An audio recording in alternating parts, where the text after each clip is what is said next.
Well, most people spend their time building wealth, but not everyone's thinking about how taxes might impact that money in retirement.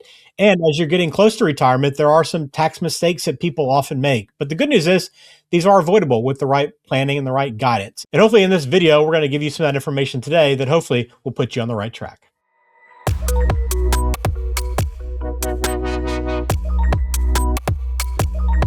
Welcome in. This is All Things Retirement with Anthony Aulffo at the Cardinal Wealth Group. I'm Ben George, and we're talking tax mistakes that retirees make. And things shift as you get into retirement, right, Anthony? Things are a little bit different. You kind of have to rethink the way you're viewing your money and the way that you're saving, and there are some things that you can do wrong that hopefully we'll help point out today. Yeah, absolutely. So you're kind of going from that accumulation stage to what they call de-accumulation stage. So just a little bit different of a math problem that hopefully you do some planning for prior to getting to it. All right, we got 4 today we're going to highlight. If you have questions, cardinalwg.com is the website. You can also take the free assessment, begin your Cardinal success journey there on the website. But let's start with one that maybe people like to put off quite a bit. That's RMDs, right? The required minimum distributions. They're not going to come around until your 70s, so people often will just ignore them until they get a little bit closer. But Anthony, why is it important to be paying attention to these a little bit earlier than you would think? Yeah, I mean, you can see that sticker shock on people's face sometimes when they haven't really thought that much about it. It's just like retirement in general. For a lot of folks that are 20, 25, 30 years old, retirement seems so far away and it's hard for them to really conceptually try to plan. So when it comes to the required minimum distributions, that's basically all those dollars that you saved into your 401k, retirement plans, IRAs that you never paid any taxes on. You've gotten tax deductions for putting the money in there, which is kind of step one, right? Saving enough money for retirement.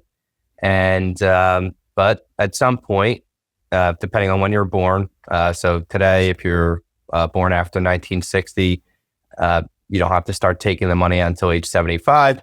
And for folks that are somewhere south of that, from the 50s to 59, I think it's 73. Ignoring that can cause some issues.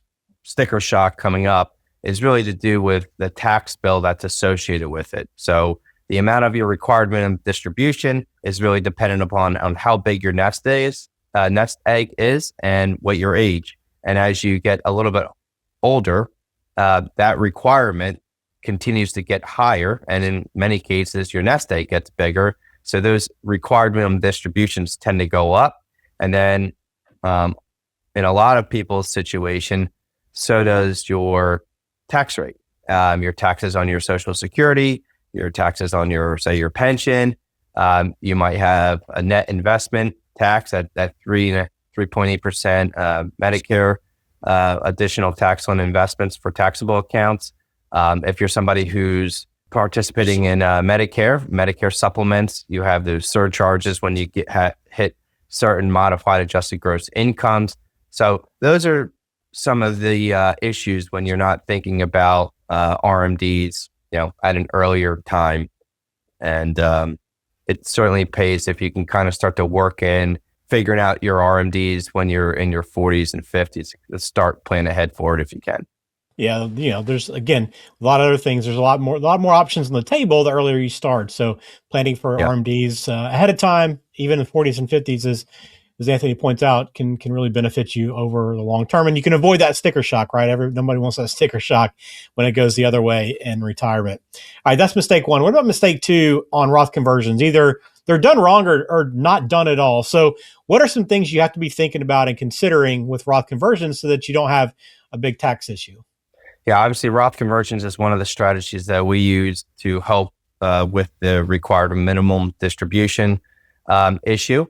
But couple different things is not being aware of the tax brackets that you'll be getting into. So we have people every now and then say, hey, I want to convert all my money to a Roth. They maybe heard it from a friend or television, but they have $1 million in their IRA account and they're in the 12% tax bracket. They make $100,000 a year, and explain to them that you're going to basically tax all that money at 37%, more or less. So that's not really what you want to do. You kind of want to chip away at it over time and identify an effective tax rate that makes the most sense from what your previous earning years have been, right? So if you're somebody who's look back at your work history and realize, okay, it typically was in the 22% tax bracket, our average tax rate was somewhere around 15%. Well, then that's probably where I would want to do most of my Roth conversions up to, is that 15% number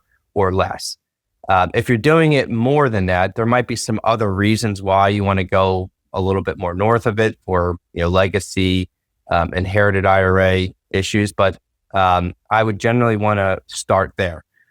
Some of the other things that you got to think about is if you're retired prior to age 65 and you want to participate in the healthcare subsidies, and a lot of that has changed starting in 2026. But as you get to higher income amounts, because that money coming out of your IRA is taxed as ordinary income, it goes onto your tax return. It could push you into higher tax brackets and hit certain numbers, modified adjusted gross income. Fancy number is just looking at all the income that you made that year. But as you get over $100,000, you will lose the healthcare subsidy if you're participating in that. Another issue with Roth conversions would be the IRMA charges for Medicare subsidy. Once you hit 65, your Medicare plans have a base plan, but then if you have certain income amounts over like $218,000, you start to have to pay additional Medicare surcharges on your Part B and Part D. So that would be another one. And also, if you're going to be like moving sometime soon to a state with no state income tax, I would say maybe let's not do Roth conversions right now. Let's wait until you move. And lastly, if you're doing Roth conversions and you're earning 24% tax rate and you're expected to drop into a tax rate like 12% in the near future, I would probably just wait instead of doing it now. All right. So Roth conversions, if you're thinking about doing one, right, maybe it's a great tool for you, great strategy to use, but make sure you work with an advisor to make sure you're doing it the right way. You don't want to have a tax issue on your hands or get hit by more taxes than you expected by not kind of following that process there. So takes us to mistake number 3, and we'll talk Social Security here for a minute. And again, I think a lot of people pay into Social Security. They're paying taxes throughout their life. Maybe think, okay, my income tax days are behind me, but that's not the total truth, right? I mean, often people do get blindsided by these taxes. So, I mean, Roth conversions, required minimum distributions, all these, trigger taxes and can trigger taxes in other unintended areas that we've been really talking about. So a lot of the things I just talked about in the Roth conversion, I've talked about things on the health insurance side and paying additional surcharges or losing subsidy. And obviously Social Security is another one of those that can be taxed at a higher rate by the amount of income that you have. But the other side of it is that, your Social Security at the max is taxed up to 85%, depending on all your other income. So a lot of times when we're going through a planning process like Roth conversions or IRA distributions, they might have started off retirement with just Social Security and living off of their savings account. If that's the case, you're probably not paying any taxes at all. Not to say that that's good, because sometimes identifying the right effective tax rate is a good strategy to have balance in your overall taxes, right? You don't want to just go from 0 up to 22. I'd rather probably stay somewhere in the middle of like 12 or 15 if you can manage it.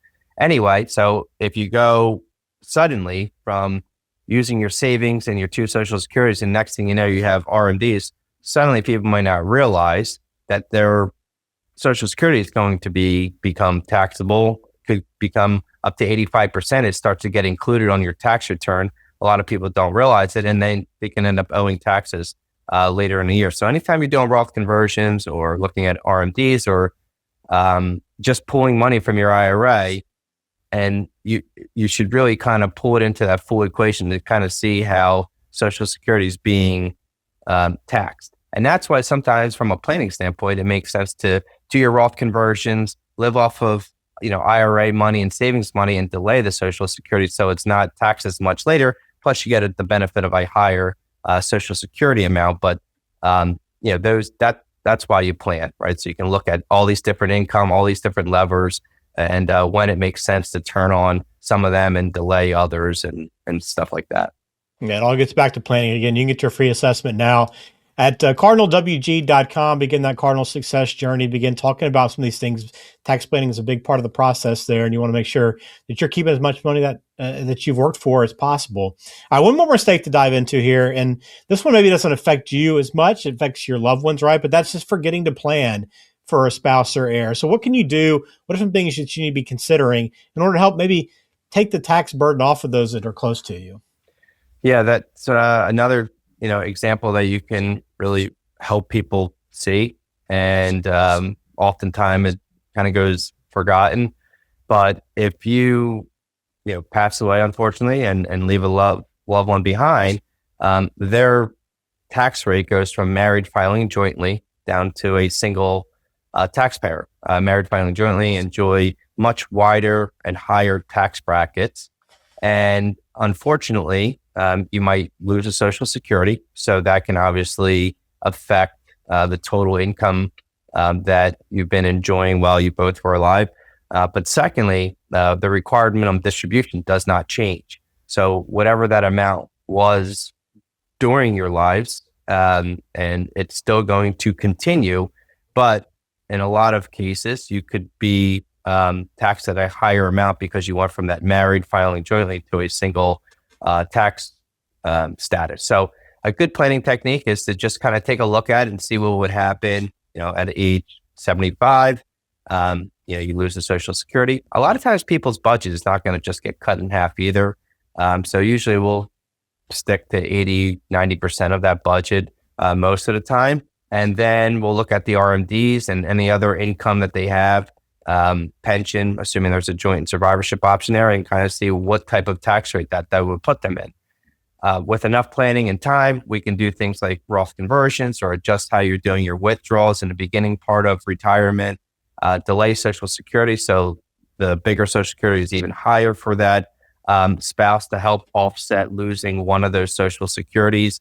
So just different strategies like that, looking at it from a planning standpoint. And certainly, if we have to take it a step further, we'll say maybe we should even consider some life insurance just to help deal with some of that gap there. So those are some of the things that people should look at as they're with respect to their spouses.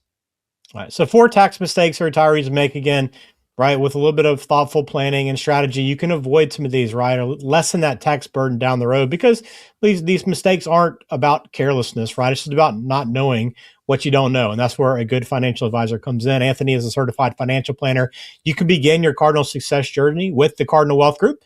Taking that free assessment is easy to do, and it's free of charge, right? You can just get in touch now, begin that process, and begin talking about some of these strategies that will help put you in the best position for success down the road, which is what it's all about. But hopefully this video helped you out. Again, if you have any questions, please reach out. Also, drop a comment down below. But most importantly, please hit subscribe on the channel. If you haven't already, we'd appreciate that support.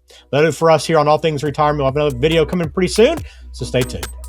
Thanks, Ben. Information provided is for informational purposes only and does not constitute tax, investment, or legal advice. Please consult a qualified professional before taking any action.